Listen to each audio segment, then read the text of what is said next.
ढका हुआ रहता है, मोटी परत होती है, इसको लेबिया मेजोरा कहते हैं और लेबिया माइनोरा रखना। हाइमेन जो होता है, हाइमेन आप सबने सुना होगा, ये एक झिल्ली होती है और ये झिल्ली का काम होता है। हाइमेन क्या होते हैं कि ये सेक्स के बाद भी ये झिल्ली उसी तरह से बरकरार रहती है, तो इससे किसी का कैरेक्टर का पता नहीं। क्लिटोरिस क्या होते हैं, तो क्लिटोरिस होता है ये काफी सेंसिटिव होता है। फीमेल रिप्रोडक्टिव ऑर्गन के बारे में देखते हैं, और यहाँ पे हम लोग देखते हैं फीमेल रिप्रोडक्टिव ऑर्गन में सबसे पहले हम लोग बात करते हैं क्या जी, fallopian tube, ovary, uterus, cervix, vagina, ये होते हैं इसमें, ठीक है। तो ये ऊपर एक्सटर्नल इंटरनल पार्ट्स होते हैं किसके, फीमेल रिप्रोडक्टिव ऑर्गन के। अब देखते हैं इसमें एक्सटर्नल और इंटरनल दोनों पार्ट के दिखाया गया। तो सबसे पहले हम लोग बात करते हैं जो इसका ये होता है, जो यूटेरस कहते हैं, गर्भाशय कहते हैं, क्लियर। तो ये वाला पार्ट हो जाता है जो गर्भाशय होता है, इसी में क्या होते हैं जी, बच्चे पलते हैं, समझ में आ रहा। सिर्फ बच्चे को पालने का अंदर माँ के गर्भ के अंदर, गर्भ इसी को कहा जाता है गर्भाशय, इसी में बच्चे पलते हैं। इसकी लंबाई और चौड़ाई, अगर आप एज 12 में हो, जैसे कि अगर फीमेल रिप्रोडक्टिव ऑर्गन में 12, तो इनमें भी जनन क्षमता का विकास 10 से 12 वर्ष की उम्र में होता है। कब होता है इसमें जनन क्षमता का विकास, अगर बात करें तो 10 से 12 वर्ष के उम्र में इनमें जनन क्षमता का विकास होता है। और जनन क्षमता में क्या होता है, तो सबसे पहले जनन क्षमता का विकास होने के लिए इनमें अंडाशय बनना शुरू हो जाते हैं। क्या बनना शुरू हो जाते हैं, अंडाशय। और अंडाशय बनते हैं इसको परिपक्व होने में लगभग 28 से 29 दिन का समय लगता है। और 28 से 29 दिन में जब ये अंडाशय परिपक्व हो जाते हैं, जब इनमें फर्टिलाइजेशन नहीं होता है, तो ये खराब हो जाते हैं। खराब होके क्या होते हैं जी, ये जो फैलोपियन ट्यूब है इसे होते हुए कहाँ होते हैं, गर्भाशय से होते हुए वेजिना से क्या होते हैं, एग्जिट कर जाते हैं, बाहर निकल जाते हैं, समझ। तो ये जो होता है बिल्कुल गंदा अपशिष्ट होता है। क्यों, क्योंकि ये खराब अंडे होते हैं। क्या होते हैं, खराब अंडे शरीर से बाहर निकाल दिए जाते हैं। अगर इसमें अगर क्या होता है, फर्टिलाइजेशन हो जाता तो प्रेगनेंसी हो जाती। तो ये खराब अंडे हमारे किसी स्त्री के शरीर से क्या कर दिए जाते हैं, बाहर निकाल दिए जाते हैं। अब देखो, अंडा बनने के समय 10 से 12 वर्ष लड़कियों की उम्र में, अंडा बनने में पूरा परिपक्व होने में अंडे को 28 से 29 दिन का समय लगता है। 28 से 29 दिन में जब अंडा, 2 अंडे होते हैं, दोनों तरफ अंडे होते हैं। 28 से 29 दिन में दोनों तरफ के अंडे जब पक जाते हैं, तो पकने के बाद से अगर निषेचन नहीं होता, फर्टिलाइजेशन नहीं होता, शुक्राणु आगे नहीं मिलते, तो ये क्या होते हैं जी, खराब हो जाते हैं। खराब होकर शरीर से बाहर निकल जाते हैं। और इस चक्र को ये हर महीना में 27 से 28 दिन में होता है। और इसका टर्म्स होता है लगभग 3 से 5 दिन का। इसमें से मतलब क्या होते हैं, अंडे खराब होकर शरीर से बाहर निकलते रहते हैं। ये 3 से 5 दिन का होता है। इसको हम मेंसुरेशन साइकिल कहते हैं, मेंसुरेशन साइकिल। और पहला जो होता है, जो पहला, उसको रज्जो दर्शन कहते हैं। हिंदी में क्या कहते हैं, रज्जो दर्शन। जो फर्स्ट मेंसुरेशन होता है ना, किसी भी लड़की के 10 या 12 वर्ष में की उम्र में, तो फर्स्ट मेंसुरेशन को रज्जो दर्शन या रज्जो धर्म कहते हैं। दूसरे को बाकी मेंसुरेशन आवर्त चक्र या माहवारी कहा जा सकता है। इसका टर्म होता है 29 दिनों पे एक बार क्या होता है, फिर से दोबारा होता है, फिर से तब तक दूसरे तरफ के जो अंडा होते हैं बनते रहते हैं। फिर ये क्या होते हैं, ये परिपक्व होते हैं, तो फिर ये शरीर से बाहर निकलते हैं। अब देखते हैं ये गर्भाशय की लंबाई और चौड़ाई की बात करें तो एट द 10 to 12 ईयर्स, जब तक इसमें क्या होते हैं, बच्चे नहीं होते हैं, इसकी लंबाई बहुत छोटी होती है। लगभग 2 से 3 इंच इसकी लंबाई और चौड़ाई होती है। 2 से 3 इंच इस गर्भाशय की लंबाई और चौड़ाई तो बिल्कुल सिकुड़ा हुआ होता है। लेकिन जब प्रेगनेंसी होती है तो इसका आकार धीरे धीरे बढ़ता रहता है। और ये आकार बढ़ाने या इसको संकुचित करने में लैक्टोजन हार्मोन होता है, वो क्या करता है, मदद करता है इसको संकुचन करने में और इसको क्या जी, इसको बढ़ाने में। समझ में आ रहा है, एट द प्रेगनेंसी टाइम। तो सबसे पहले बात करें कि हम लोग इसमें प्रेगनेंसी के समय, जब इस समय होता है, तो फीमेल जो हार्मोन्स होते हैं, तो फीमेल हार्मोन को हम लोग क्या कहते हैं बाबू, फीमेल हार्मोन को हम लोग कहते हैं, लिख लो यहाँ पे, फीमेल हार्मोन को एस्ट्रोजन कहते हैं।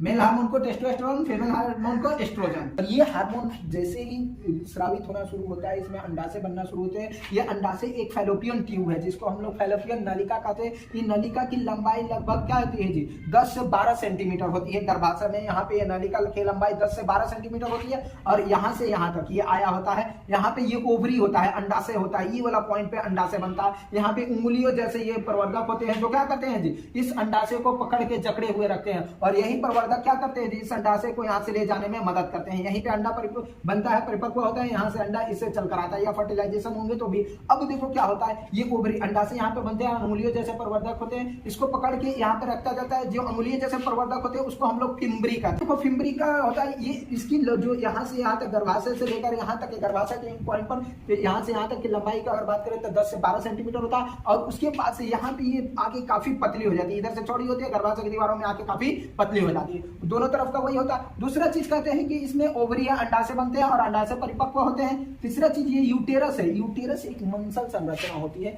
एक मांस की थैली होती है। जब इसमें प्रेगनेंसी होती है तो इसका आकार बड़ा होता है और नई प्रेगनेंसी होती है तो ये संकुचित होकर एकदम छोटा हो जाता है। दूसरा होता है सर्विक्स। तो सर्विक्स को अगर हम बात करें तो सर्विक्स इसमें होता है, जिसको हम लोग इसको यूटेरस को गर्भाशय या बच्चेदानी भी हम लोग कहते हैं। सर्विक्स होता है, इसे ग्रीवा नाल या सर्वाइकल कैनाल भी कहते हैं। ये सर्विक्स को सर्वाइकल कैनाल, और सर्वाइकल कैनाल में होते हैं ज्यादातर प्रेगनेंसी होने के बाद से बच्चों को यहीं पे जांच किया जाता है। जैसे प्रेगनेंट महिलाएं होती है तो उनको कई बार क्या होता है, सोनोग्राफी कराया जाता है। सोनोग्राफी में जांच यहीं पे किया जाता है। तो सबसे लोअर एब्डोमेन में, लोअर एब्डोमेन यहाँ पे, तो यहाँ पे क्या होता है, ये सर्वाइकल होता है, सर्वाइकल कैनाल होते हैं, ये नाल होती है। ये जस्ट वेजिना से जस्ट ऊपर वाले पार्ट्स होते हैं जो कि इसको स्पर्म को क्या करने देते हैं, यहाँ उसको जाने का रास्ता प्रदान करते हैं। दूसरा चीज कह रहा है कि यहाँ पे वेजिना आता है, ये वेजिना होता है। इसकी अगर हम बात करें वेजिना की तो इसकी लंबाई चौड़ाई की तो नहीं, ये 2 से 3 इंच क्या होती है जी, लंबी होती है, ठीक है, या 2 से 3 इंच चौड़ी होती है, इसकी लंबाई इतनी होती है। आता है इसमें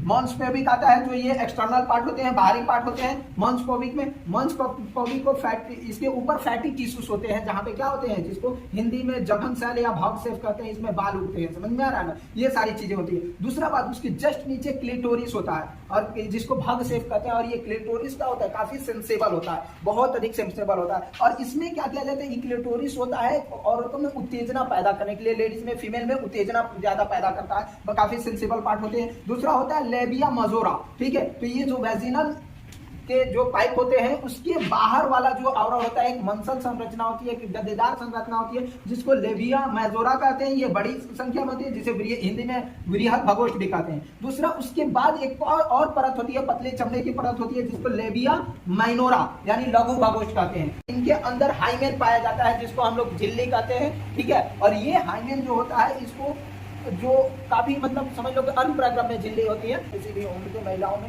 अगर ये हाइमेन है तो हाइमेन एक झिल्ली होती है। कई बार लोग इसका कनेक्शन दूसरे से लगा देते हैं कि जिसमें हाइमन है वो प्योर गर्ल है, जिसमें हाइमन नहीं है वो प्राग गर्ल है। तो ऐसा कुछ नहीं होता है, इसमें होता है। और इसमें होता है कि हाइमन का जो काम होता है, ये हाइमन का काम होता है कि अपशिष्ट चीजों को क्या होता है, बाहर से मतलब अंदर नहीं जाने देना, प्रोटेक्शन करना, समझ में आ रहा ना। लेकिन ये क्या होता है, at the time of sex ये फट जाते हैं, या साइकिलिंग चलाते वक्त, या खेल कूद के समय, या अचानक गिरने से, ठीक है, या क्रिकेट क्या फुटबॉल वगैरह खेलने से ये क्या होता है, कई बार झिल्ली फट जाती है। कई बार किसी की झिल्ली बहुत स्ट्रांग होती है, जो क्या होती है आफ्टर सेक्स भी उसी तरह से बनी रहती है, किसी वूमेन में होती है, ठीक है। तो इसका कनेक्शन किसी के चरित्र से नहीं लगाया जाता है झिल्ली के आधार पे, तो ये सरासर लोगों में गलत भावना है। दूसरा होता है वेजिनल ओपनिंग। तो वेजिनल रास्ते होते हैं जिसमें सेशन या पेनिस को इंसर्ट करने का रास्ता होता है। दूसरा होता है इसके जस्ट ऊपर यूरेथ्रल ओपनिंग होता है। तो यूरेथ्रल ओपनिंग जो होता है, ये होता है यूरिन पास करने के लिए एक छोटा सा छिद्र होता है। ये जस्ट क्या होता है, वेजिनल ओपनिंग के ऊपर होता है यूरेथ्रल। अभी आपको जैसे बताया गया है कि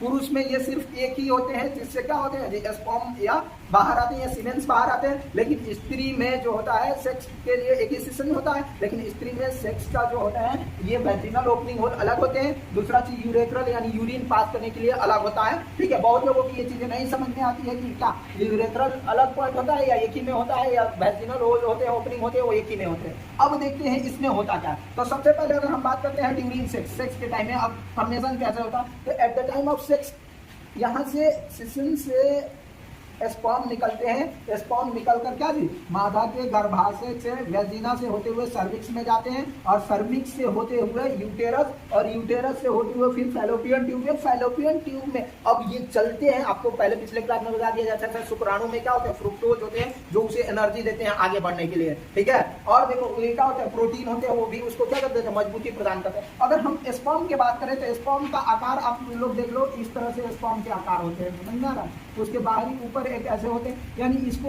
ऊपर वाला भाग होता है, ये पीछे वाला भाग। तो इसमें जो होता है यहाँ तक एक एनर्जी देने वाला भाग होता है। ये स्पर्म आगे बढ़ते जाता है, आगे बढ़ते जाते हैं, इसके पूंछ इसको रास्ता प्रदान करते हैं। इस स्पर्म को योनि से अंडाशय तक पहुंचने में, फर्टिलाइजेशन होने में 72 घंटे का समय लग जाता है मिनिमम। 48 से लेके 72 घंटे तक ये यहाँ से यहाँ तक पहुंच पाते हैं, आपको दिखाया गया है। अब देखो दूसरा चीज क्या कह रहा है जी, यहाँ से यहाँ तक पहुंचते हैं और ये अंडाशय से जाके मिलते हैं। शुक्राणु जब अंडाणु से जाके मिलते हैं तो फर्टिलाइजेशन होता है। फर्टिलाइजेशन के फलस्वरूप युग्मनज बनते हैं। क्या बनते हैं? युग्मनज, जिसको हम लोग जाइगोट कहते हैं। जाइगोट के फलस्वरूप क्या बनता है? भ्रूण बनता है। क्या बनता है? भ्रूण।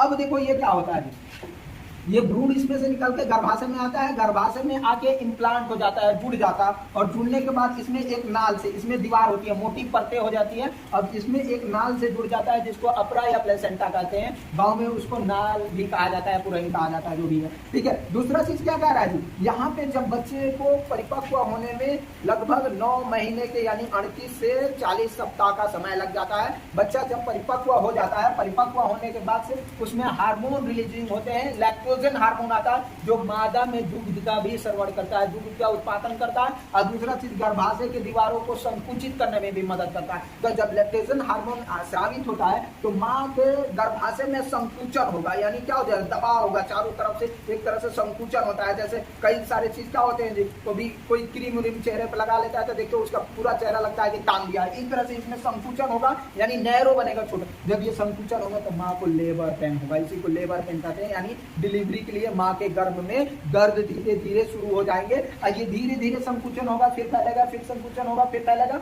मतलब कि ये दर्द जो होते हैं कभी बढ़ेंगे, कभी धीरा होंगे, कभी बढ़ेंगे, कभी धीरा। तो इस समय पे आपको समझ लेना है कि अब डिलीवरी होने का समय आ गया है। समझ में आ रहा है ना? अब जो बच्चा पैदा होता है फेटू होता है, या तो सिंगल है या डबल है, ये ऑलरेडी दूसरे वीडियो में बता चुका है कि बच्चे किस प्रकार से होते हैं, उसमें कौन कौन से क्रोमोसोम होते हैं। तो यहाँ पे हम लोग देखते हैं कि वो बच्चा डिलीवर 38 से 40 सप्ताह के भीतर हो जाता है। अगर इसके बाद भी नहीं होता है तब आपको डॉक्टर से दिखाना है। कुछ लोग पहले ही घबरा देते हैं कि बच्चा नहीं हो रहा है, कुछ लोग 9 महीने होने के बाद घबरा जाते हैं। 9 महीना 14 दिन का समय होता है, या 14 दिन पहले हो सकता है 9 महीना से, या 14 दिन बाद तक होता है। तो ये 15 दिन का लगभग बीच का गैप रखा जाता है, 20 दिन के, कि ये कम बेस हो सकते हैं। तो इसमें ज़्यादा डरने वाली बात नहीं है। लोग घबरा जाते हैं कि नहीं हो रहा है, 9 महीना पूरी, ऑपरेशन कराने जाते हैं। क्या बोलते हैं कि वो क्या बच्चा अगर हो भी गया तो क्या जी, कुछ लोग कहते हैं कि जल्दी लेबर पेन हो गया, ऐसा क्यों हो गया। अब देखो दूसरा चीज क्या कह रहा है, इसमें ये जो होते हैं ये फीमेल रिप्रोडक्टिव ऑर्गन थे, और फीमेल रिप्रोडक्टिव ऑर्गन में आगे हम लोग देखेंगे कि ये जो बच्चे पैदा होते हैं तो दूध का श्रवण होता है, लैक्टोजन हार्मोन होता है, लैक्टोजन हार्मोन रिलीज होता है, दूध बनाता है, और बच्चे को कम से कम एक मदर को 0 से लेकर 6 महीना तो लगातार अपना ही दूध पिलाना चाहिए, यानी माँ का ही दूध पिलाना चाहिए, ताकि बच्चा हेल्दी रहे। उस दूध में आपको बहुत भी मात्रा में एंटीबॉडीज होती हैं। जितना पीला दूध निकलता है ना, बहुत गाढ़ा और पीला दूध निकलेगा, उस दूध में लैक्टोजन हार्मोन होते हैं, और क्या होता है वो मतलब बच्चों में प्रतिरोधक क्षमता बढ़ाता है, इम्यून सिस्टम को मजबूत करता है, ताकि बच्चे धीरे धीरे सर्वाइकल कर सके। ये सारे थे।